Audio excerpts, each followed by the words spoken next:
Bishut Rabotai, que Hachem protège, ou dans la santé, la joie, la prospérité. Nous approchons la Lula de Rabbi Himpito à la Shalom pour bientôt. Be'ezat Hashem. Alors, aujourd'hui, nous allons parler un peu sur Moshe Rabbeinu.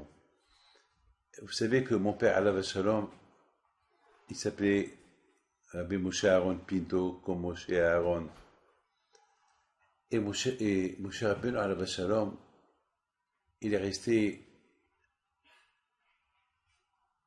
dans le désert avec les Juifs pendant 40 ans. Il leur a enseigné la Torah pendant 40 ans en Égypte. Et dans le désert.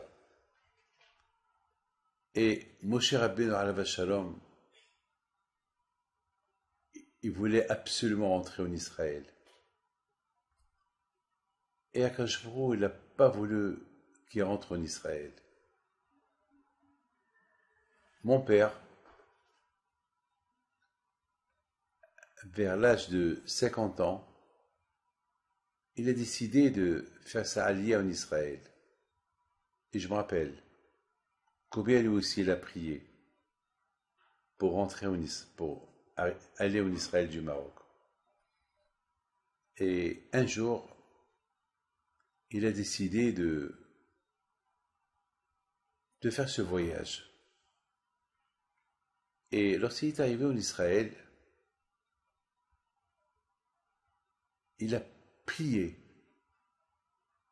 pour que Hachem il lui envoie un signe. Qu'il lui envoie un signe. Que il peut maintenant quitter le Maroc pour venir s'installer en Israël. Il voulait un signe. Et le signe, c'était aller pèleriner à Rabbi Shimon Bar Yochai. Et dans sa tête était que, en allant pèleriner à Rabbi Shimon Bar Yochai, quelque chose allait se passer. Il est parti pèleriner à Rabbi Shimon Bar Yochai avec des gens. À cette époque, c'était pas facile pour arriver d'Ashdod à Rabbi Shimon Bar Yochai. Et ils ont trouvé le tzaddik qui était fermé.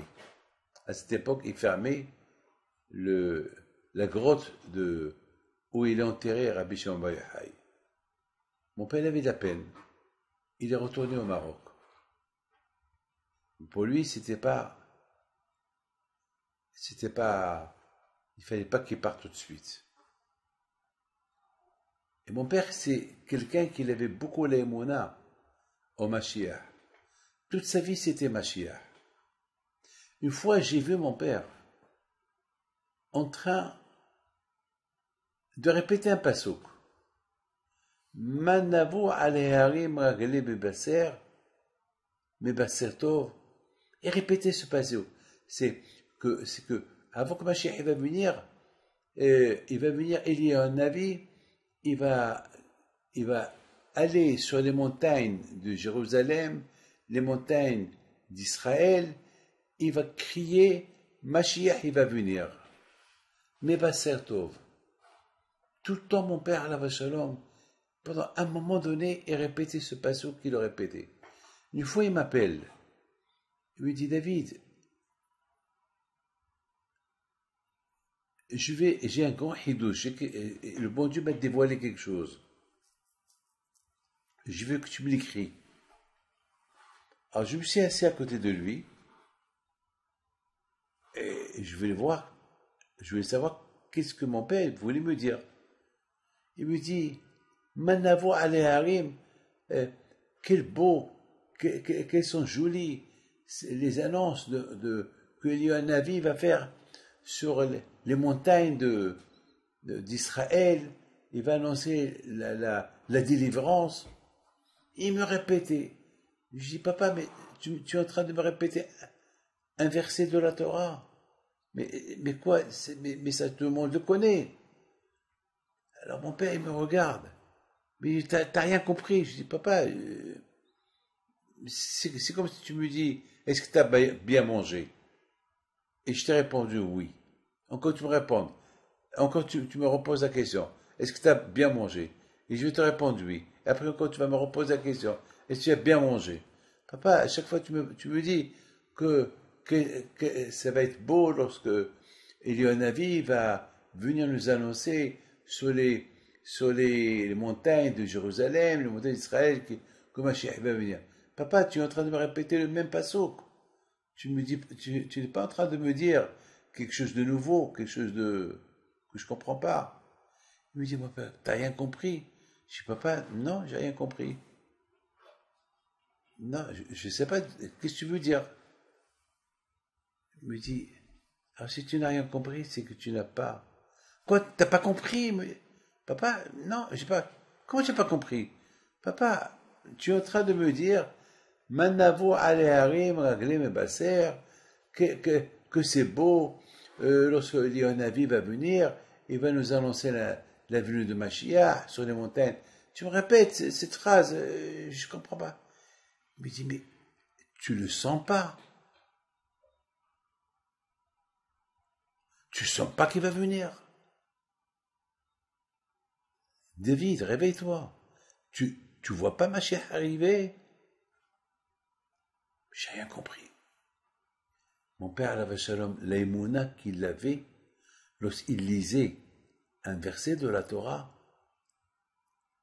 il lui lisait pas comme ça. C'est comme quelqu'un qui n'a pas faim et que tu lui donnes à manger, il ne sent pas le plaisir de manger parce qu'il n'a pas faim. Malheureusement, non. On n'a pas la fin de la Géoula. On n'a pas encore la fin de voir Mashiach. Alors on sent pas la venue de Mashiach arriver. Mon père, Alav Shalom, il sentait à travers le verset, il sentait que voilà Mashiach, il va venir, il va faire une déclaration sur les montagnes de Jérusalem, les montagnes d'Israël, qui va annoncer Mashiach qui va arriver. Il le sentait. Malheureusement, on est loin de cette émona-là. Mes amis, Moshe Rabbeinu, il a prié, beaucoup prié pour entrer en Israël. À la fin, il n'est pas rentré en Israël. Et c'est nous qu'on est rentré en Israël, à la fin.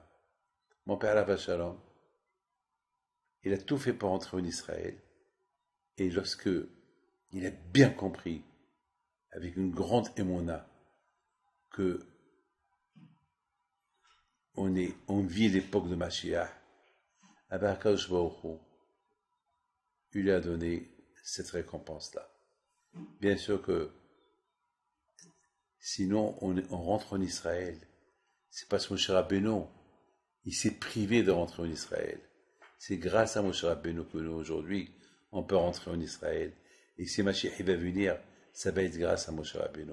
Le pauvre Moshe Rabbeinu, il a payé le prix de ne pas rentrer en Israël pour que nous, plus tard, on puisse rentrer en Israël.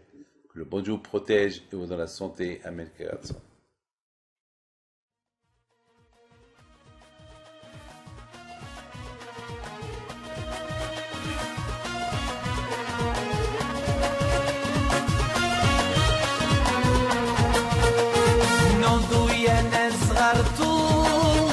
على ربيع حيم بنتو وقف لنا زي خو